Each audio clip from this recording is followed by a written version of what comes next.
Good afternoon, this is Tom Asprey with the Viper Report. It's Monday, November 25th. Well, I mentioned last week that I have a weekend update on the market, and the only reason I waited until Monday was because the way things set up with Friday's close, I felt confident I'd be able to show you an interesting technical fact that might get you interested in using the advanced decline line to your advantage. This chart is from last Saturday's post on Forbes.com, where I discuss one of the key economic indicators that I follow. It's declined for the past 3 months, and though it hasn't topped out yet, it has a great record of topping out prior to recessions. Therefore, the title of this is one indicator you should watch in the months ahead. This chart was in the article. It's a chart of the NYSE Composite, the daily, and both the NYSE All AD line, which measures everything that's in the NYSE, as well as the stocks only. That means just the stocks in the AD line. A couple of interesting things that I've been pointing out to subscribers for the past week or so. First of all, neither one of these AD lines made a new high in the last week or so.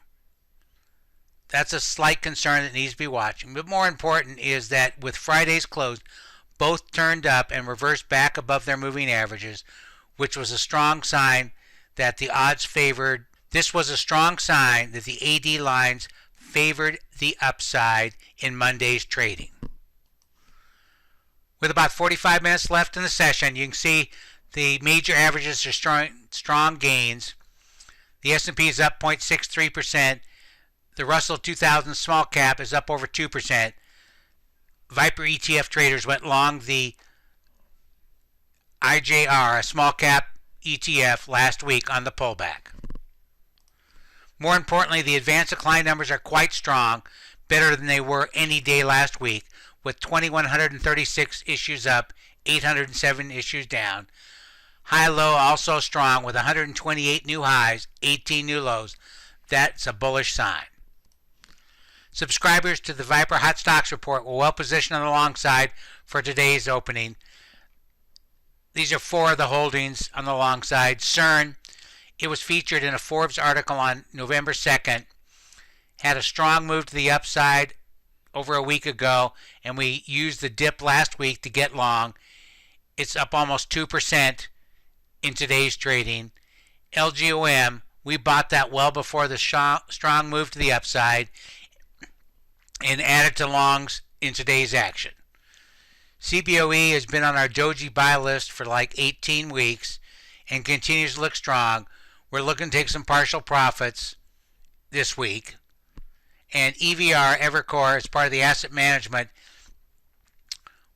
we recommended it right around in here, bought this pullback, which is now being rewarded as it's about ready to close above the last swing high. That's a bullish development.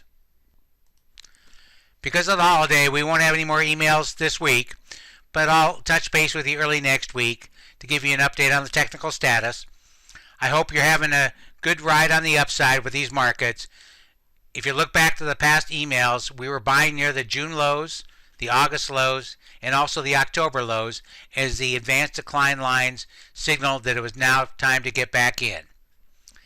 If you're interested in getting involved in the markets, whether it's ETF or stocks, I hope you'll consider either one of my premium services, $34.95 per report, that you get 2 reports each week, which is a real bargain, and also you get 6 free trading lessons. If you go to viperreport.com, you can sign up for the Viper Report here or the Hot Stocks here.